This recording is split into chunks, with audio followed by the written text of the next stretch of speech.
un mensaje llamado un llamado a seguirle. ¿Cómo se llama el mensaje de hoy? Un llamado a seguirle. Amén. Gloria al Señor. Y mis amados hermanos, temo que por muchos años se ha malinterpretado el significado verdadero del cristianismo. Amén. Debido a que en muchos lugares se ha tergiversado el propósito fundamental por el cual Cristo murió por nosotros. Amén. Creo que se han tomado totalmente erróneo ese concepto de que la iglesia es un hospital, y tengo que hoy debatir eso, porque se ha predicado en diferentes lugares que la iglesia es el hospital del alma, y que la iglesia es la clínica del alma, y la iglesia es donde vienen enfermos y son sanados.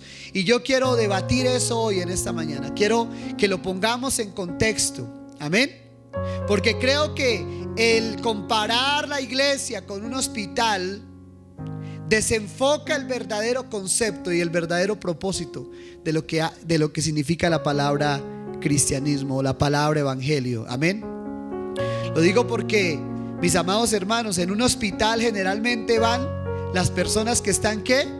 Enfermas. Amén.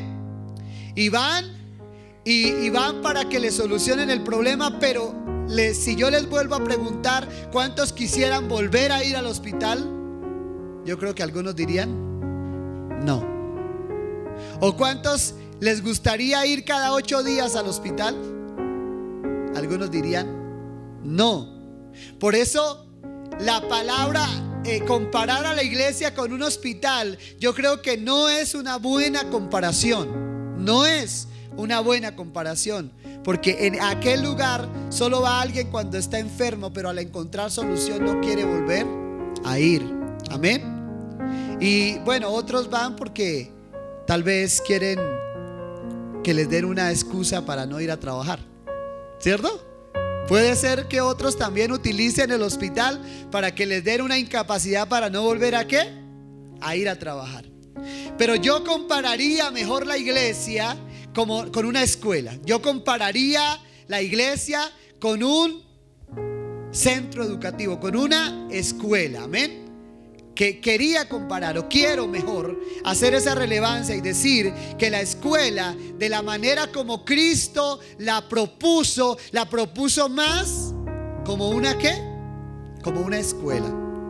Y Jesucristo en la gran comisión daba esa ordenanza a los discípulos. Si vemos la gran comisión, me gusta leer mucho este capítulo. Vaya conmigo al capítulo 28 del Evangelio de San Mateo, en el versículo 19, y detengámonos a leer un momento ese versículo, por favor. Detengámonos un momento y leamos ese versículo. Y dice la palabra de Dios así: Evangelio de San Mateo, capítulo 28, en el versículo 19, y dice la palabra de Dios así: por tanto, id y haced discípulos a todas las naciones, bautizándolos en el nombre del Padre y del Hijo y del Espíritu Santo, enseñándoles que guarden todas las cosas que os he mandado. He aquí, yo estoy con vosotros todos los días hasta el fin del mundo. Si usted se detiene a mirar el mandato del Señor, el mandato de Jesús, si usted se detiene y analiza un poco las palabras que Jesucristo diría antes de partir, Jesucristo manda a sus discípulos que enseñen, que hagan ¿qué? Discípulos. Que hagan discípulos, que formen a personas.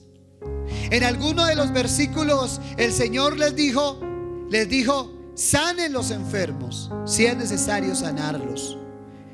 Oren los unos por los otros. Amén. Pero si usted se detiene a analizar la palabra de Dios El Señor Jesucristo enseña a sus discípulos, los cuales formó durante 3 años, y al final, cuando el Señor ya va a partir a encontrarse con su Padre, el Señor les da una ordenanza y les dice: vayan y hagan discípulos, y a esos discípulos enséñenles todas las cosas que yo les he mandado.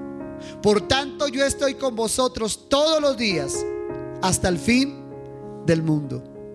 Pero también, mis amados hermanos, el Señor quiere que nosotros aprendamos a ser discípulos a través de la palabra de Dios. En la carta que Pablo le escribe a Timoteo, a su hijo Timoteo, en la fe, le dice de la siguiente manera. Le dice así: toda la escritura es inspirada por Dios y es útil para enseñar, para redarguir, para corregir, para instruir en justicia, a fin de que el hombre de Dios sea perfecto. Y cuando la palabra de Dios dice que usted tiene que ser perfecto, no habla de una perfección como el mundo quiere que nosotros seamos perfectos. Y a usted le dicen: ah, sí, don perfecto. No es de la perfección en la que usted todas las cosas las tiene que hacer bien. Usted no se puede equivocar para nada porque el Señor dice que usted es perfecto. No, a eso no se refiere la palabra perfección. La palabra perfección aquí se refiere a preparación, a fin de que el hombre de Dios esté enteramente preparado, dice la palabra de Dios, para toda buena obra. Amén. Y qué bonito cuando las personas entienden que vienen a la iglesia para formarse. Hermanos queridos, necesitamos nosotros ser formados. Necesitamos nosotros ser guiados. Si usted, mi amado hermano, no se deja guiar, no se deja dirigir, no se deja enseñar, usted no es un discípulo del Señor. Simplemente es un rebelde que quiere hacer lo que se le da la gana. Y la palabra de Dios dice: el hombre es sabio en su propia opinión. Los caminos del hombre parecen que fueran derechos, pero su fin es camino de muerte. Y mis amados hermanos, en esta mañana yo quiero aconsejarle, quiero guiarlo a través de la palabra. No hay otra manera que usted pueda salir de la situación en la que se encuentra. No hay otra manera que usted pueda salir del problema en el que está, si usted no es guiado por la palabra de Dios. Muchas personas piden consejos a personas equivocadas. Amén. Pero el Señor quiere otorgarnos la paz que Él solamente da. Y dice la palabra de Dios: mi paz os dejo, mi paz os doy. Yo no la doy como el mundo la da. Refiriéndose a que el evangelio, en la forma de predicación del evangelio, es donde realmente nosotros encontraremos paz. Y no es en el consejo del mundo, sino en el consejo de la palabra de Dios. Por eso Pablo escribía sabiamente: toda la escritura es inspirada por Dios. Un hermano venía muy preocupado, con unos problemas tremendos. Vino a mí e encontramos solución en la palabra de Dios, y él pudo salir de sus problemas, porque es en la palabra de Dios donde nosotros podemos hallar paz para nuestras almas. Por eso Jesús dice: mi paz os dejo, mi paz os doy. Yo no la doy como el mundo la da. Amén. Ahora bien, también dice el Señor: vengan a mí los que están trabajados y cargados, que yo los haré descansar. Y llevad mi yugo sobre vosotros. Habla de que debemos también empezar nosotros a caminar No habla solamente de ir para que el Señor nos sane. Por eso la comparación de la iglesia con un hospital no podría ser. Porque a un hospital usted va, se sana y no vuelve más. Mas el Señor quiere que nosotros sigamos. La palabra de Dios dice que el Señor sanó a 10 leprosos, pero solo uno volvió a darle la gloria a Él y a seguir con Él. Amén. Ahora bien, mis amados hermanos, es nuestro deber, amén, empezar a prepararnos, porque la palabra de Dios dice, a fin de que el hombre de Dios, la mujer de Dios, sea perfecto. Habla de la perfección, de la preparación, enteramente preparado. ¿Para qué? Para toda buena obra.